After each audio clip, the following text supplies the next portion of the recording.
পেশাব করার পর ওযু করা আবশ্যক কিনা ভাই এমডি শাকিব ইসলাম জানতে চেয়েছেন। না, পেশাব করলেই যে আপনার ওযু করতে হবে এমন কোনো কথা নেই, বরং পেশাব করার পর ওযু করে ওযু অবস্থা থাকতে পারলে ভালো। যদি না পারেন তাহলে নামাজের জন্য কোরআন স্পর্শ করার আগে আপনি ওযু করলেই চলবে। এরপরের প্রশ্নটা হলো জান্নাত নোহা, আপনি জানতেছেন সানা কি প্রত্যেক রাকাতে পড়তে হয়? না বলুন, যা প্রত্যেক রাকাতে পড়তে হয় না, বরং শুরুতেই শুধু সানায় পার পড়তে। জানতে চেয়েছেন জর্দা খাওয়া কি হারাম?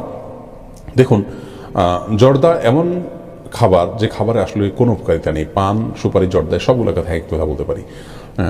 আর খাওয়ার ক্ষেত্রে আল্লাহ রাব্বুল আলামিন মৌলিকভাবে বলেছেন যে এটি আমাদের শরীরে শক্তি যোগায়, উপকার হয়, আমাদের বেঁচে থাকতে সাহায্য করে, কিন্তু এগুলো আসলে এরকম কোনো খাবার না, অনুপকারী খাবার। এটা হলো মূল বিষয়।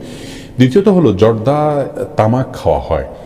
তামাক এটা মাদক দ্রব্য, অতএব এটা খাওয়া উচিত নয়। এটা আমাদের স্বাস্থ্যের জন্য যেমন ক্ষতিকর, এবং এটা প্রত্যক্ষ ক্ষতিকর, এমন না যে ধীরে ধীরে ক্ষতি করে, বরং প্রত্যক্ষ ক্ষতিকর।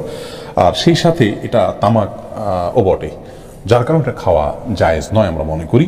যদিও অনেক ওলামায়ে কেরাম এটাকে জায়েজ হওয়ার সপক্ষে অনেক একাডেমিক দলিল পেশ করেছেন, সেটা নিয়ে আবার ট্রল করা এবং মানে তাদের নিয়ে বাজে মন্তব্য করা, আল্লাহ মাফ করুক, সেটা কোনো ইমানদারের কাজ না। কিন্তু এই কাজগুলো অনেকে করছেন অহরহ। কোনো আলেম যদি কোনো বিষয়ে তার গবেষণা পেশ করেন, কোরআন হাদিসের আলোকে তার বুঝ পেশ করেন, সেটাকে শ্রদ্ধা করা উচিত, আপনি গ্রহণ না করলেও। অশ্রদ্ধা করা, অসম্মান করা, সেটা ব্যঙ্গ বিদ্রুপ করা কোনো মুসলমানের জন্য জায়েজ নয়।